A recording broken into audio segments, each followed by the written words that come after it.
सर्वेभ्यो नमो नमः। हम कर रहे हैं द्वादशी कक्षा की पाठ्यपुस्तक भास्वती भाग 2 संस्कृतम की ये पाठ्यपुस्तक है। इसका चतुर्थ पाठ। इस भाग में हम करेंगे अष्टमः श्लोकः। चलिए अध्ययन करते हैं। ज्ञाने मौनम क्षमा शक्तौ त्यागे श्लाघा विपर्यय। त्यागे श्लाघा विपर्ययः। गुणा गुणान् अनुबन्धित्वात् तस्य सप्रसवा इव। गायन करते हैं। ज्ञाने मौनं क्षमा शक्तौ त्यागे श्लाघा विपर्ययः। गुणा गुणानुबन्धित्वात् तस्य सप्रसवा इव। ये श्लोक हमारे समक्ष। आइए सबसे पहले अर्थ समझने से पहले हम इसका संधि विच्छेद देख लें। ज्ञाने मौनम क्षमा शक्तौ त्यागे श्लाघा विपर्ययः। गुणाः, यहाँ विसर्ग का लोप हो गया था इसीलिए गुणा आ गया था यहाँ पर।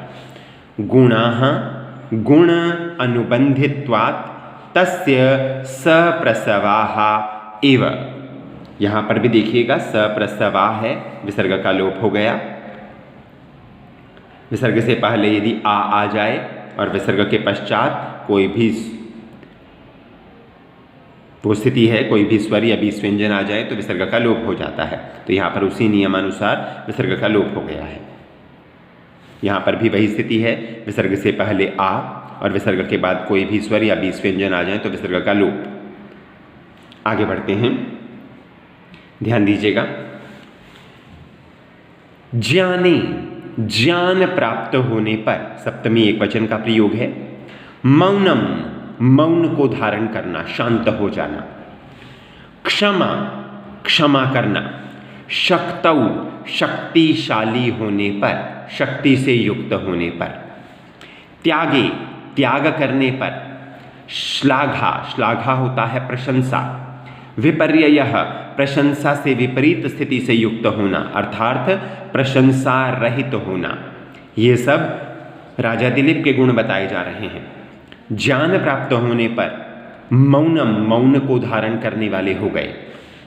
क्षमा से युक्त हो गए, शक्तिशाली होने पर, शक्ति से युक्त होने पर। त्यागे, त्याग करने पर। श्लाघा विपर्ययः, अपनी प्रशंसा से रहित हो गए। गुणाः, जो गुण थे उनके, राजा दिलीप के जो गुण थे।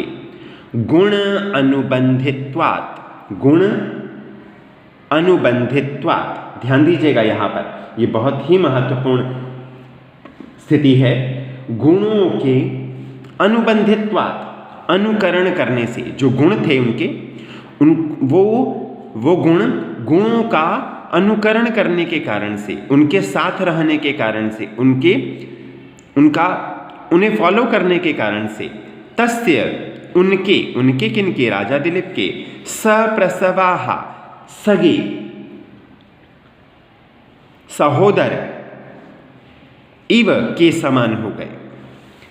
ये जो गुण हैं जो हमें बताए गए हैं राजा दिलीप के, वो समय से आए। जब वो शक्तिशाली हो गए तो वो क्षमा से युक्त हो गए, और जब वो ज्ञान से युक्त हुए तो मौन हो गए, और त्याग की भावना से युक्त होने पर, त्याग की भावना से युक्त होने पर वो आत्म प्रशंसा से रहित हो गए।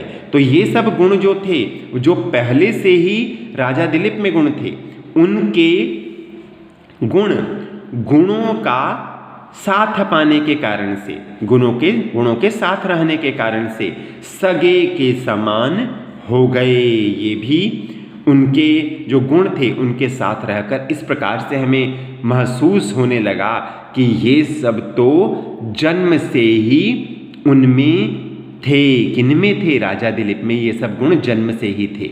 तो इस प्रकार से राजा दिलीप के गुणों का व्याख्यान इस श्लोक में किया गया। आइए व्याकरणिक कार्य देख लेते हैं। यहाँ पर अगर हम स्थिति देखें तो समास विग्रह देख लेते हैं। श्लाघा विपर्ययः, श्लाघायाः विपर्ययः, प्रशंसा की विपरीत स्थिति। तो यहाँ षष्ठी तत्पुरुष समास का प्रयोग है। गुण अनुबंधित्वात्, गुणान, गुणों को, अनुबंधित्वात्, अनुसरण करते हुए, अनुसरण करने वाले के, अनुबधनन्ति तस्मात्, जो गुणों को अनुसरण करते हैं, गुणों को फॉलो करते हैं, उनसे। यहाँ पर पंचमी का प्रयोग किया गया है। शक्तौ प्रत्यय की बात करें तो शक्तौ, शक धातु है, तिन प्रत्यय का प्रयोग करके हमने यहाँ बनाया सप्तमी एक वचन रूप शक्तौ। उपपद विभक्ति देख लेते हैं। जाने मौनम, ज्ञान होने पर मौन होना, तो जाने में सप्तमी अधिकरण है।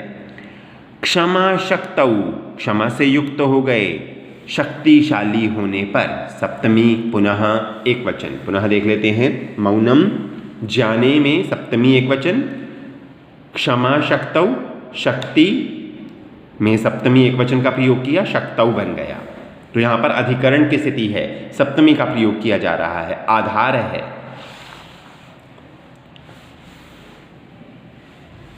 त्याग, त्यागे श्लाघा विपर्ययः, त्याग होने पर, आत्म प्रशंसा से रहित तो होना। गुणान अनुबंधित्वात् तस्य सप्रसवाः इव। अब गुणाः, जो गुण थे वो गुणों का सानिध्य पाने से सगे के समान हो गए। तो कौन सगे के समान हो गए? गुण। तो यहाँ पर बता दूं, गुणाः विशेष्य हो जाएगा और सप्रसवाः ये विशेषण हो जाएगा। ठीक है, विशेष्य गुणाः, विशेषण सप्रसवाः। तो इस प्रकार से हमने इस श्लोक का व्याकरणिक कार्य किया तथा इसे समझने का प्रयास किया। आज का ये कार्य यहीं समाप्त करते हैं। सर्वेभ्यो नमो नमः।